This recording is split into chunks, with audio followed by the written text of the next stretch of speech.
الحمد لله نحمده ونستعينه ونستغفره ونؤمن به ونتوكل عليه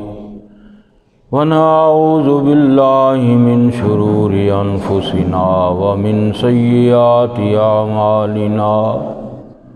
من يهده الله فلا مضل له ومن يضلله فلا هادي له ونشهد أن لا إله إلا الله وحده لا شريك له ونشهد أن سيدنا وسندنا ومولانا محمد صلى الله عليه وسلم عبده ورسوله وقال الله تعالى في القرآن المجيد والفرقان الحميد سبحان الذي أسرى بعبده ليلا من المسجد الحرام إلى المسجد الأقصى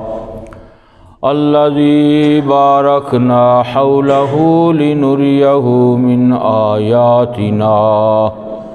إنه هو السميع البصير آمنت بالله صدق الله العظيم وبلغنا على رسوله النبي الكريم الأمين إن الله وملائكته يصلون على النبي يا أيها الذين آمنوا صلوا عليه وسلموا تسليما الصلاة والسلام عليك يا سيدي يا رسول الله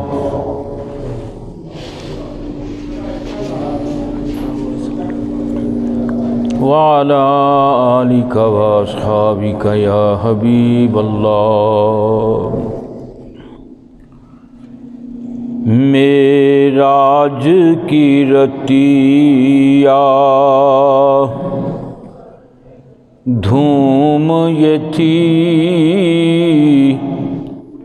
ایک راج دلارا آوت ہے لو لاکھ کا سہرا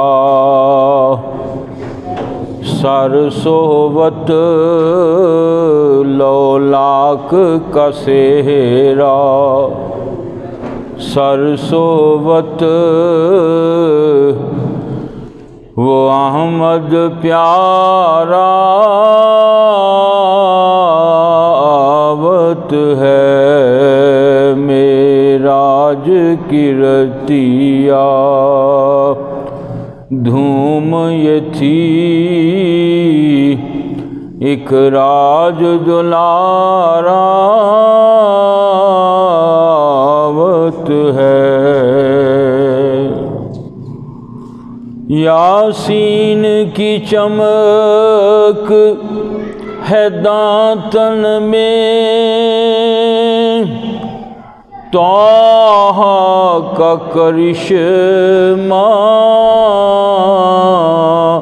آنکھن میں والفجر کا جلوہ گالن پر والفجر کا جلوہ گالن پر وہ رب کا سنوارا آوت ہے معراج کی رتیا دھوم یہ تھی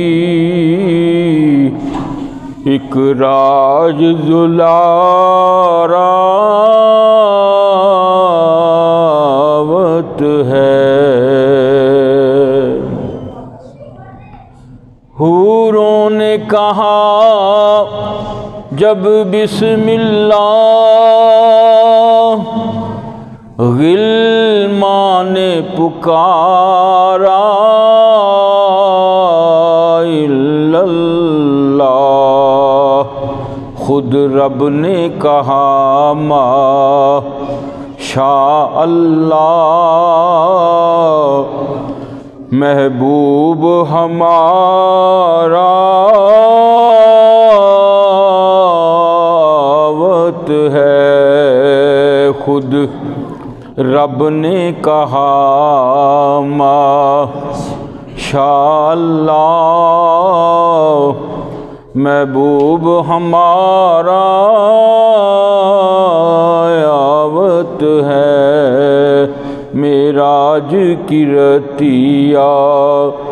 دھوم یہ تھی، معراج کی رتیا دھوم یہ تھی،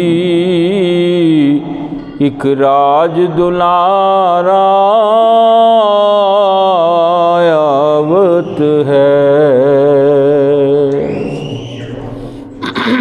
حمد و صلات کے بعد قرآن مجید فرقان حمید کی جو آیتیں تلاوت کی، اللہ تعالیٰ مجھے حق کہنے اور سن کر مجھے اور آپ سب کو عمل کرنے کی توفیق عطا فرمائے۔ معراج النبی صلی اللہ علیہ وسلم کی بات چل رہی ہے۔ پاک ہے وہ ذات جس نے سیر کرائی اپنے خاص بندے کو رات کے تھوڑے سے حصے میں۔ پچھلے جمعۃ المبارک پہ سبحان اللہ زی پہ بات ہو رہی تھی، اور یہاں خصوصیت کے ساتھ بے عبد ہی فرمایا خاص بندے کو سیر کرائی۔ ایک تو معنی یہ نکلا سیر ہوتی ہی اس کو ہے جو خاص ہو، اور جو امت میں خاص ہیں ان کو حضور کے صدقے میں روحانی معراج ہو سکتی ہے، لیکن جسمانی معراج صرف حضور کو ہوئی، کائنات کے اندر اور کوئی ہستی ہے ہی نہیں جس کو جسمانی معراج ہوئی ہو۔ اولیاء اللہ کو روحانی معراج ہوتی ہے، اور خود حضور نے جب معراج سے واپس آئے اور اللہ کی طرف سے نماز کا تحفہ لائے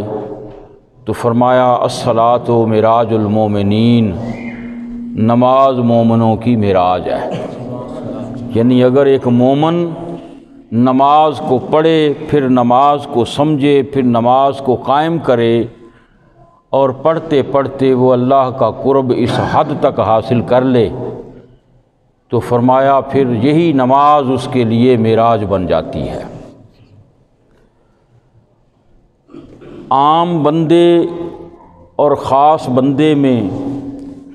تو فرق واضح ہوتا ہی ہے، اور یہاں تو بات اگر دیکھی جائے، بڑے ہی پیارے پیغمبر ہیں جن کا نام حضرت موسیٰ علیہ السلام ہے، بے باک ہیں، اللہ سے کلام کرتے ہیں، یعنی ان کا کلام بھی ہوتا ہے، اس لیے ان کو کلیم کہتے ہیں، اور وہ اللہ تبارک و تعالیٰ کی آواز کو سنتے بھی ہیں، اور اپنی زبان سے جو چاہتے ہیں اظہار بھی کرتے ہیں، یعنی کلام کرتے ہیں۔ تو حضرت موسیٰ علیہ السلام جیسے وہ پیغمبر جنہوں نے رب سے کلام کیا، اللہ کی بارگاہ میں عرض کی بار الہ رب آرنی، میں نے تجھے دیکھنا ہے، تیرا دیدار کرنا ہے۔ دوسری بات یہ تھی کہ قوم ضد کر رہی تھی کہ اے موسیٰ تو ہمیں اپنا رب دکھا، اور خود حضرت موسیٰ علیہ السلام کے دل میں محبت تو تھی، تو پتہ چلا بے شک وہ کلیم ہوں، اللہ سے کلام کرنے والے بھی ہوں، اور وہ رب کی بارگاہ میں یہ کہیں رب ارنی، اے اللہ میں نے تجھے دیکھنا ہے، تو اللہ تبارک و تعالیٰ کی طرف سے کلیم اللہ کو جواب یہ آئے لن ترانی، کہ اے موسیٰ تو نہیں دیکھ سکتا۔ معنی یہ تھا کہ تجھ میں تاب نہیں ہے دیکھنے کی۔ اور ادھر حضور نبی اکرم صلی اللہ علیہ وسلم نے کبھی اپنی زبان اقدس سے تقاضا نہیں کیا، لیکن خود خالق کائنات یہ چاہ رہے ہیں اور جبریل امین کو حکم دیتے ہیں، اے جبریل جاؤ اور میرے محبوب سے کہو ان ربک لمشتاق الیک، تیرا رب تیرے دیدار کا مشتاق ہے، تیرا رب تجھے دیکھنا چاہتا ہے، تیرا دیدار چاہتا ہے۔ تو فرمایا کلیم اور حبیب میں یہی فرق ہے کہ کلیم زبان سے کہہ رہا ہے میں نے تجھے دیکھنا ہے، اور جواب آتا ہے کہ تو نہیں دیکھ سکتا، اور ادھر حبیب جو ہیں وہ خاموشی اختیار کرتے ہیں، تو اللہ تبارک و تعالی خود پیغام بھیج رہا ہے۔ یہاں سے ایک سبق اور مل رہا ہے کہ جو لوگ راہ سلوک پہ چلتے ہیں، کسی کامل مرشد کو پکڑتے ہیں، اللہ تبارک و تعالیٰ کے قرب کو پانے کے لیے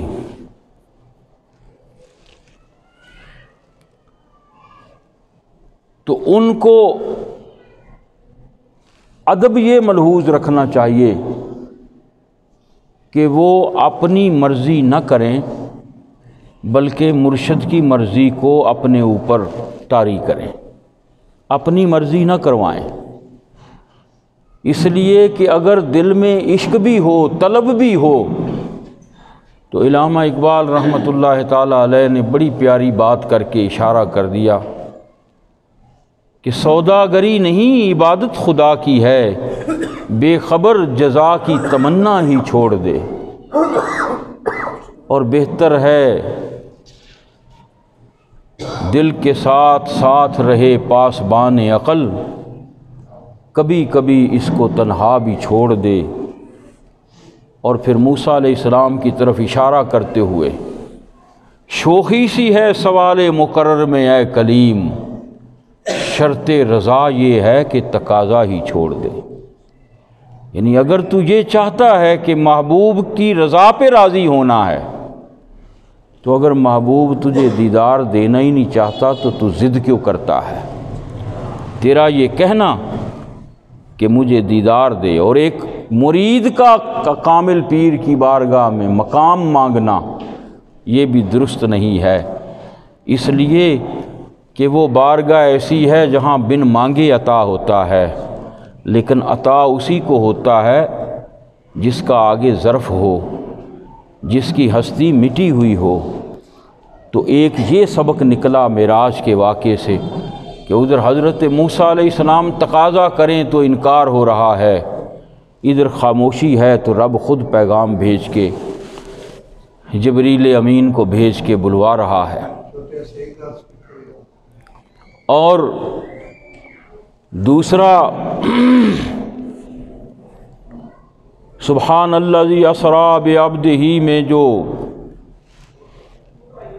اہم بات سمجھنے والی ہے وہ ہے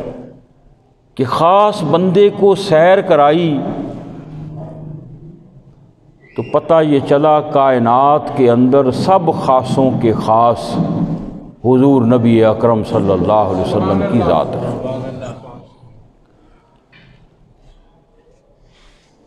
اور جب دنیا میں تشریف لائے تو ان بندوں کے پاس آپ نور علی نور بن کے آئے، اور جب رب کی بارگاہ میں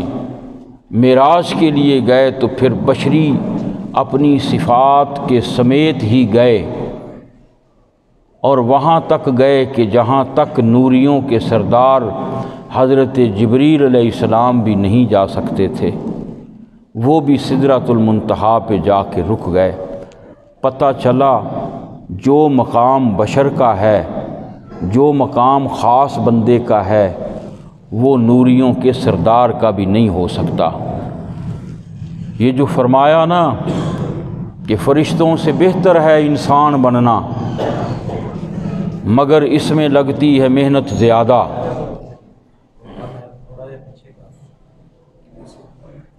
اس کا مطلب بھی یہ ہے کہ فرشتوں کو وہ مقام نہیں دیا گیا جو ایک آدم علیہ السلام کو مقام ملا تھا۔ فرشتوں نے تو آدم کو سجدہ کیا تھا، اور حضور نبی اکرم صلی اللہ علیہ وسلم دنیا میں لباس بشر میں تشریف لائے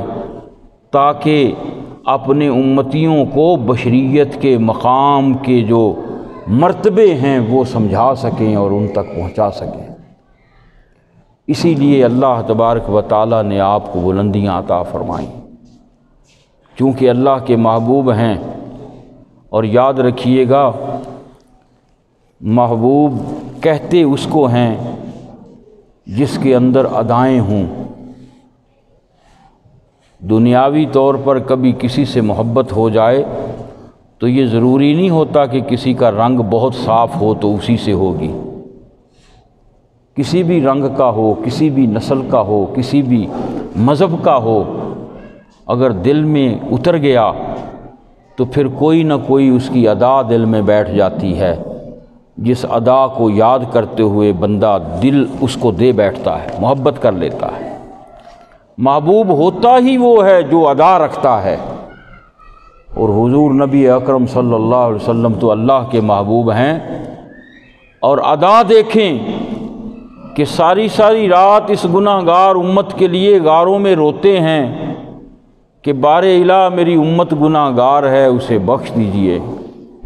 لیکن جس دن رب نے بلانا ہے اس دن حضرت ام ہانی کے گھر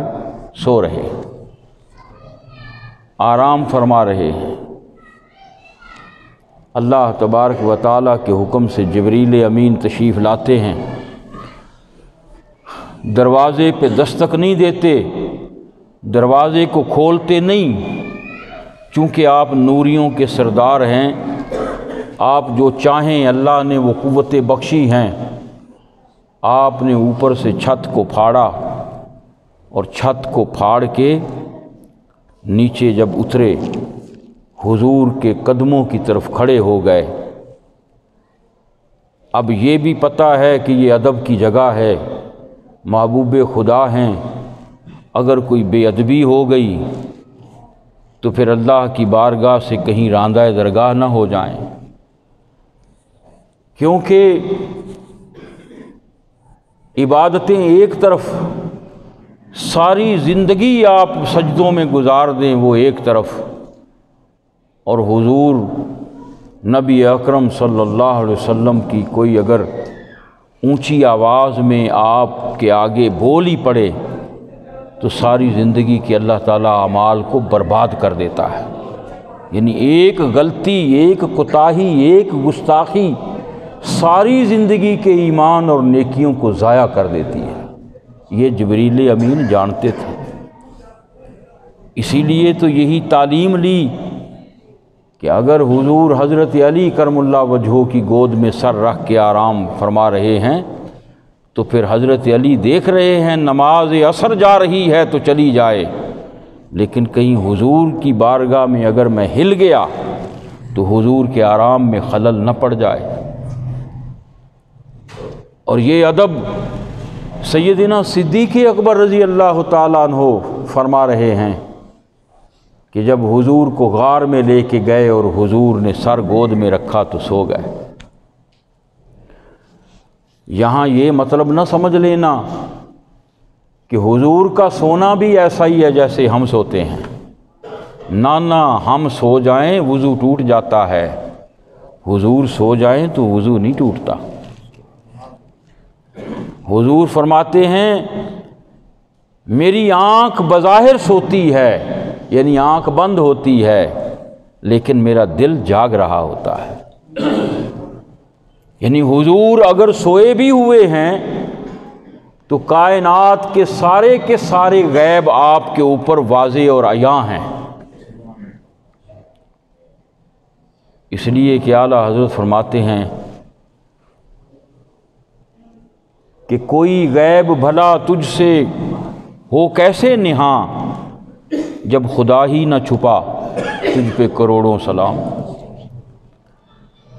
کہ جب سب غیبوں کا غیب خالق کائنات ہے،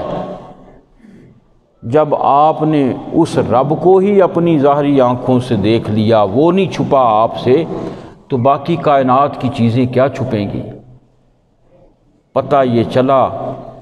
حضور حضرت علی کرم اللہ وجہہ کو بھی ادب سکھا بھی رہے ہیں، اور ان کے ادب کو تخلیق فرما کے اپنی امت کے لیے رہنمائی بھی بنا رہے ہیں۔ سیدنا صدیق اکبر رضی اللہ تعالیٰ عنہ ادباً سانپ ڈنگ پہ ڈنگ مارے جا رہا ہے، ادھر نماز چلی گئی پھر بھی حرکت نہیں کی، ادھر سانپ نے ڈنگ مارے حرکت نہیں کی، کہ یہ ادب مصطفیٰ ہے کہ کہیں کوئی حرکت ہو گئی تو کہیں اللہ کی بارگاہ میں راندہ درگاہ نہ ہو جائیں۔ وہی ادب جبریل امین رکھتے ہیں، جانتے ہیں، کھڑے ہیں، اور پھر حضرت جبریل امین اپنے ہونٹوں کو حضور کے تلووں کے ساتھ مس کرتے ہیں۔ حضرت جبریل امین کے ہونٹ جو ہیں وہ کافور کے بنے ہوئے ہیں، اور آپ کو پتہ ہے کافور ٹھنڈا ہوتا ہے، کافور ٹھنڈا ہوتا ہے۔ اور یہاں ایک پتے کی بات آپ کو بتاؤں، جہاں پر انوار و تجلیات رب کے قرب، اس کے جلوے کے مقام شروع ہوتے ہیں، وہاں ٹھنڈک شروع ہو جاتی ہے۔ زندہ آدمی میں گرمی ہوتی ہے، کبھی مرے ہوئے آدمی کے ماتھے پہ ہاتھ لگا کے دیکھنا، وجود ٹھنڈا ہوتا ہے۔ اب اس کی روح جو ہے وہ قرب میں چلی گئی ہے، چونکہ جسم کے ساتھ دنیا میں زندگی گزاری تھی، اس لیے جب وہ پوری کائنات کے ذرے ذرے میں، اب میں کیسے سمجھاؤں، یہ تو جو مرے گا اسی کو پتہ چلے گا کیا حال ہوتا ہے۔ یا تو ہم بھی مرنے سے پہلے مر جائیں اور یہ مقام طاری ہو ہم پہ، تو پھر سمجھ آ سکتی ہے، جتنا ظرف ہوگا سمجھ آ سکتی ہے کہ اللہ کون سا مقام عطا کرتا ہے۔ موتو قبل انتا موتو، مرنے سے پہلے مر جاؤ۔ تو حضور کا قرب نصیب ہوتا ہے۔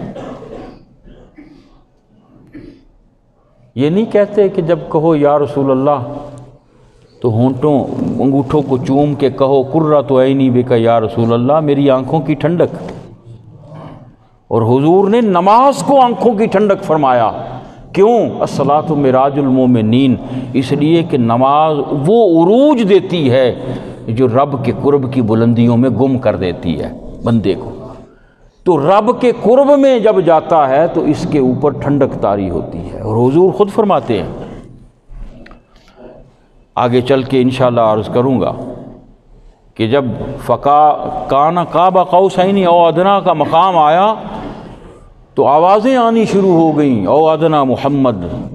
اور قریب آئیے، اور قریب آئیے۔ آپ قریب ہوتے گئے، اور قریب آئیے۔ فرماتے ہیں میں اتنا قریب ہوا، اتنا قریب ہوا کہ جیسے کمان کو موڑیں تو اس کے دو کونے آپس میں مل جاتے ہیں، قریب ہو جاتے ہیں۔ تو اللہ تبارک و تعالی نے اپنے دست رحمت، غور کرنا، دست رحمت میرے کندھوں پہ رکھ دیا۔ اب اس کے کئی معنی ہیں، اگر عرفان میں جا کے معرفت میں سمجھیں تو بہت لمبا اس کا باب نکلے گا، اور یہ اللہ ہی جانے اور اس کا محبوب ہی جانے کیا راز ہیں۔ میں صرف اتنا ہی عرض کروں گا کہ ایک تو ہم کہتے ہیں نا کہ کسی بڑے کو جا کے ملے تو وہ سر پہ ہاتھ پھیرتا، یہ اس نے پیار دیا ہے، یہ پیار دیا اس نے، تو اس کے تو ہاتھ یہ ہوئے، اللہ کے تو ہاتھ نہیں ہیں۔ لیکن دنیا میں ہی اگر کوئی بڑا ہو، ایک گھر کا بہت بڑا سربراہ ہو، بزرگ، وہ بے شک کہیں بھی ہو تو سارے گھر والوں سے پوچھے تو وہ کہتے ہیں ہم تو بابا جی کے دست رحمت پہ جی رہے ہیں، کہتے ہیں دست ہاتھ کو کہتے ہیں۔ اب دست تو ہر ایک کے سر پہ نہیں ہے، وہ کہیں اور ہے، لیکن رحمت کا ہاتھ پورے گھر پہ ہے۔ ماں باپ گھر میں ہیں، رحمت برس رہی ہے، کہتے ہیں جب چلے جائیں تو پھر رحمت چلی جاتی ہے۔ اور جس دن موسیٰ علیہ السلام کی والدہ چلی گئی، رب نے بھی کہا تھا اے موسیٰ اب ذرا احتیاط کرنا، وہ جو پیچھے دعائیں کرنے والی تھی نا وہ اب نہیں ہے ظاہر میں۔ پتہ یہ چلا ظاہری دست رحمت بھی اللہ کی رحمت والی صفت کو تخلیق کر کے بندوں تک رحمت پہنچا رہے ہیں، اور حضور کا دست شفقت، دست رحمت پورے امتیوں کے لیے ایسے ہی ہے۔ ہم پڑھتے نہیں ہیں سائے میں تمہارے ہیں قسمت یہ ہماری ہے، کہتے نہیں ہیں؟ کیا ہم نبی کے سائے میں نہیں ہیں؟ ارے وہ سایہ نہ ہو تو پھر تو جگہ ہی کوئی نہیں ہے،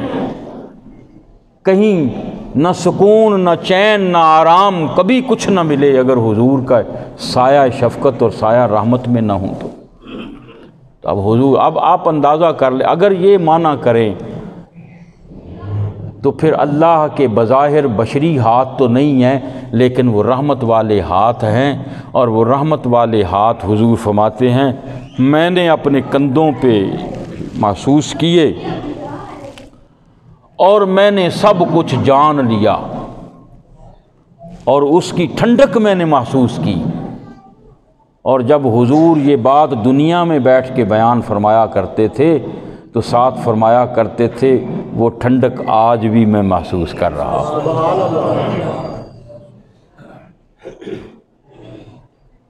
ہم کبھی محبت کی بات سنیں یا کریں تو ایک دم سے ریڑھ کی ہڈی میں ٹھنڈک نہیں آتی؟ آج تلاوت سنیں یا نعت سنیں، ایک دم کوئی اہم بات ہو جذبے والی، جوش والی، تو وہ ایک دم وہی تو ہے النبی اولیٰ بالمؤمنین من انفسہم، وہیں سے تو رحمت آ رہی ہے۔ ہم سمجھتے ہیں کمال کوئی ہمارا ہے، شاید ہماری نیکیاں بڑھ گئی ہیں اس لیے میں نے یہ محسوس کیا کہ یہ ٹھنڈک ہے۔ نہ نہ نہ، اگر تو نے اس کمال کو، رحمت کو اپنی طرف منسوب کر لیا، مار کھائے گا تو۔ اور یہاں تو بڑے بڑے دیکھے راتوں کو خوابیں دیکھتے ہیں، صبح 1000 لوگوں کو بتاتے پھرتے ہیں میں نے خواب میں کعبہ دیکھ لیا، میں نے مدینہ دیکھ لیا، میں نے ولی کو دیکھ لیا۔ کیا ہو گیا اگر دیکھ لیا تو؟ کچھ نہیں ہوا۔ یہ پتہ اس دن چلنا جس دن تیرا آخری دن ہوگا کہ آج تو بچ کے نکلا کہ نہیں نکلا، ایمان لے کے گیا کہ نہیں لے کے گیا۔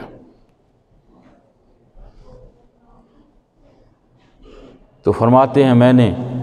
تو حضرت جبریل امین نے اپنے کافوری ہونٹ جو تھے وہ حضور کے تلووں سے مس کیے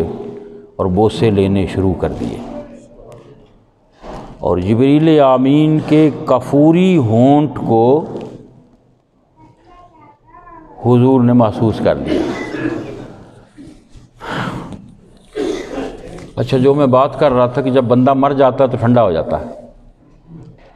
اب وہ قرب میں چلا گیا نا، روح قرب میں چلی گئی، ٹھنڈی ہو گئی۔ اس کے لیے جو یہ حرارت اور گرمی اور یہ آؤ دھاؤ دنیا کے معاملات، یہ سارے جنہوں نے اس کو گرما رکھا تھا، یہ عین ذات میں جا کے برابر ہو گئے، ٹھنڈک پیدا ہو گئی۔ اور جو ولی ہے وہ نفس مطمئنہ میں جب پہنچتا ہے تو اس پر بھی یہی حال کھلتا ہے کہ وہ ایسے اطمینان میں آ جاتا ہے، ایسے اطمینان میں آ جاتا ہے کہ اس کے پاس اگر ہزاروں دوزخیں بھی لا کے کھڑی کر دو وہ ڈرے گا نہیں، گھبرائے گا نہیں، اس لیے کہ وہ اپنے اطمینان والے قلب کی آنکھ سے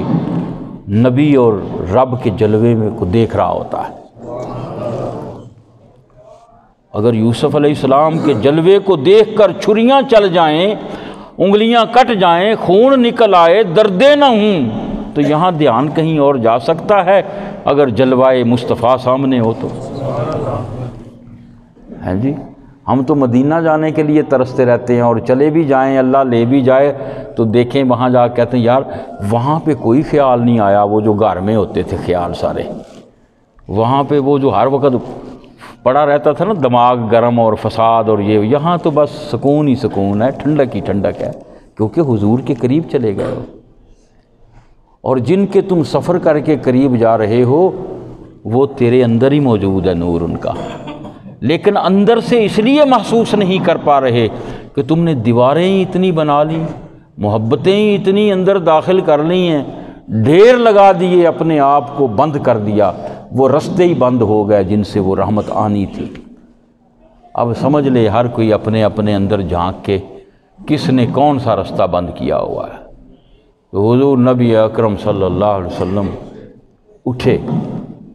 اب ساری رات روتے ہیں امت کے لیے، اور آج آنکھ بند ہے، سو رہے ہیں۔ عاشق لوگ کہتے ہیں اس سے ثابت یہ ہوا کہ حضور جانتے تھے آج بلایا جاؤں گا، یہ ادا تھی محبوب کی۔ اور جو کہیں میرا دل جاگتا ہے، کیا وہ جبریل امین کی آمد کو سمجھ نہیں سکتے تھے کہ جبریل آ گئے ہیں، دیکھ بھی رہے ہیں، سمجھ بھی رہے ہیں، لیکن جبریل امین جو ہونٹوں کو تلووں پہ لگا رہے ہیں، یہ اس امت کے لیے ادب سکھایا جا رہا ہے کہ وہ نوریوں کا سردار ہو کے لباس بشر والے قدموں کو چوم رہا ہے۔ اے بشری لباس والو، یہ تمہارے مرتبے کو حضور کے صدقے سے بلند کر دیا گیا ہے۔ تو حضور کو اٹھایا، پھر ساتھ جتنے بھی فرشتے تھے زمین سے آسمان تک، حضور کو غسل دیا گیا، دولہے کی طرح سجایا گیا، اور پھر وہ براق جو جبریل امین لے کے آئے تھے اس پر حضور کو سوار کرا کے مسجد حرام سے اقصیٰ تک کا سفر جو تھا وہ شروع ہو گیا۔ اور یہاں اس پوری انشاءاللہ میں عرض کروں گا، وقت ہو گیا، اس معراج، یہ معراج حضور کی معراج ہے، اور امتیوں کے لیے باطنی طور پر اس معراج کا معنی یہ بنتا ہے کہ انسان کے دل کے اندر ہی وہ مقامات ہیں کہ مقام دل کو حرم کہا جا رہا ہے، من المسجد الحرامی الی المسجد الاقصیٰ، کہ جب دل کے اندر محبت مصطفیٰ آ جائے یا محبت دل میں بس جائے، اور وہ بڑھتے بڑھتے سفر کرتے کرتے کرتے کرتے تیری عقل پہ غالب آ جائے تو عشق میں کامیاب ہے، بس یہی تیرا سفر ہے۔ اور عارفوں نے اور کہیں اشارہ نہیں کیا، اسی لیے تو اعلیٰ حضرت نے ایک نعت میں بڑا پیارا شروع کا شعر لکھا، بندہ ملنے کو قریب حضرت قادر گیا۔ کیا کہہ رہے ہیں؟ بندہ ملنے کو قریب حضرت قادر گیا، لمعے باطن میں گمنے جلوائے ظاہر گیا۔ یعنی تیرا ظاہر جب تیرے باطن میں جا کے دیکھے گا کہ یہی صورت وہاں پڑی ہوئی ہے اور کوئی دوسرا ہے نہیں، تو وہیں سے تجھے آگے حضور کا جلوہ اور اللہ کے نور اور نورانیت اور اللہ کے جلوے نصیب ہوں گے۔ یہی تیری معراج ہے کہ تو شریعت کو اپنے اوپر طاری کر کے اپنے باطن میں سفر کرتا جا کرتا جا کرتا جا، اتنا کر کہ تو اور کوئی چیز باقی نہ رہے۔ موت نے بھی تو یہی کرنا ہے، تیری ہر چیز کو نیست و نابود کرے گی یہ ایک دن۔ فرمایا نا اس کو یاد کیا کر، یہ دنیا کی محبت کو کم کرتی ہے،